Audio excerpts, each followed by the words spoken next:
Hey everyone, TimaeuSS here. Welcome to another Etheria restart video, and yes, we are taking a look at our current Summit Arena because that is about to end in a couple of days, and I myself, I have not been playing the Summit Arena, or the RTA rather, religiously at all. I think my result this time, let's take a look of this season. My goodness, 93% win rate, but I only played...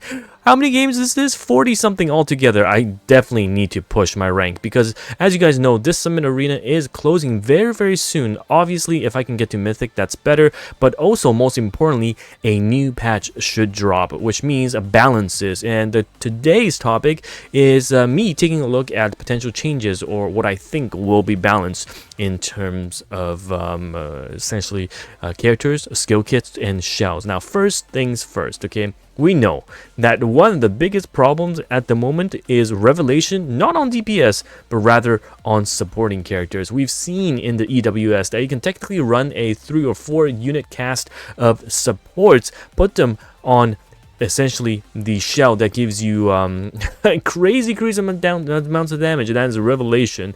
And yes, if they are multi-hitters, you will do insane amounts of damage. We've seen Frey on it, we've seen Kazu on it, we've seen even Celine's on it because she is a multi-hitter as well. So I expect some changes to the shell. However, I don't think it will be nerfed to the ground because right now, if you can see, essentially deals real damage. So this is true damage equal to 12% of a target's max HP, which is also capped at 180, which means that you can kind of mitigate this by doing you know, super massive amounts of HP, because your defense is just going to get ignored, right? Because it's real damage. But if your HP is so much higher than the support's attack, then you can mitigate some of that.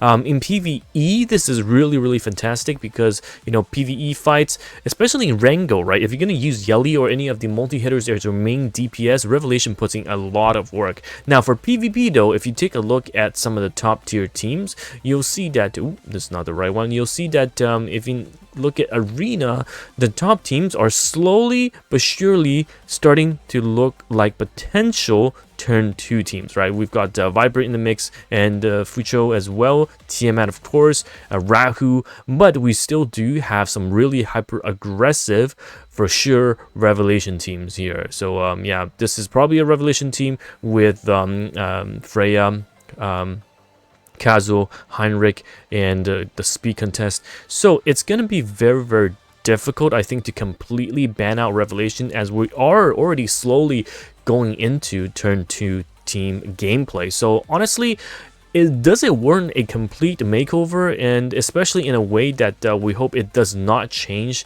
in the PvE landscape, right? Because Revelation for PvE is just so important. I don't even know if I'll still be able to use Yelly in Rango. Probably go back to Didding as I was previously on that. But Revelation is super helpful in PvE, and it's just unfortunate that for PvP this is super strong. But hey, like I've said, right, Fucho in a way kind of does help against it as well. So personally, I really hope that they don't kill the Revelation as shell, but whereas, you know, just slight nerfs in the PvP aspect, but keep all of its PvE strength is going to be, I think, the most important part. Now, moving forward, we've also got another shell that I think it's creeping up.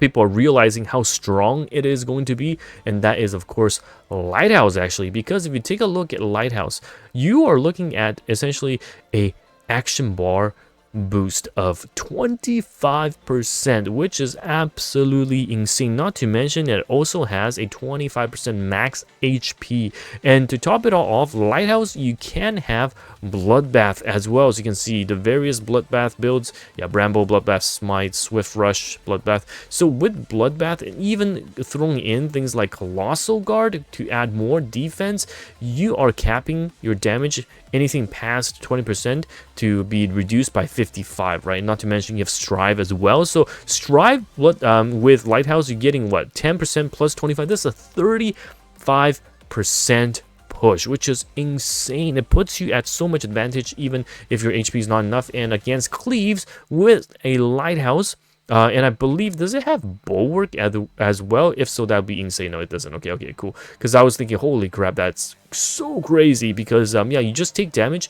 and you know, if they are on a revelation build on a support that cannot kill you outright, you will take a turn because you will essentially cut, right? And you will be able to heal or do whatever you need to do. So in my honest opinion, I think Lighthouse is actually a super strong shell that is going to be, I don't know if they will shave off some of the percentage, maybe make it like 20 or even 15% heal and turn meter action bar push, but potentially make the trigger a lot lower in terms of threshold.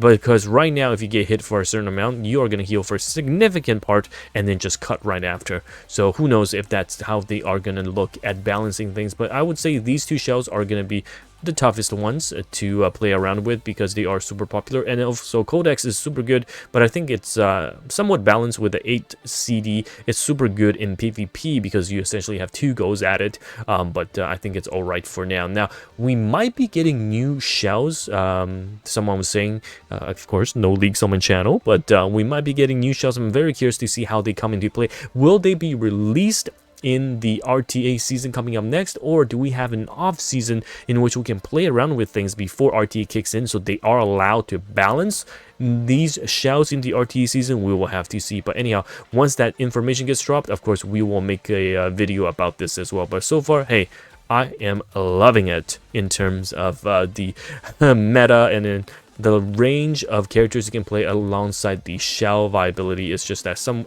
obvious ones are going to be a bit stronger in comparison to the rest, but that is how it is with most gacha games. And hey, in Etheria Restart, you don't even have to buy or pull for the weapons, you farm them instead, right, for the character weapons. So I'm quite happy, and I look forward to what the developers have in store for us. But Revelation changes probably is coming up, and for the next, or rather this weekend's Player Cup, the PvP Cup, we will have a no revelation PvP game. Okay, so we can see how it looks like without revelation on support or DPS. That's just going to be able to one-shot everything.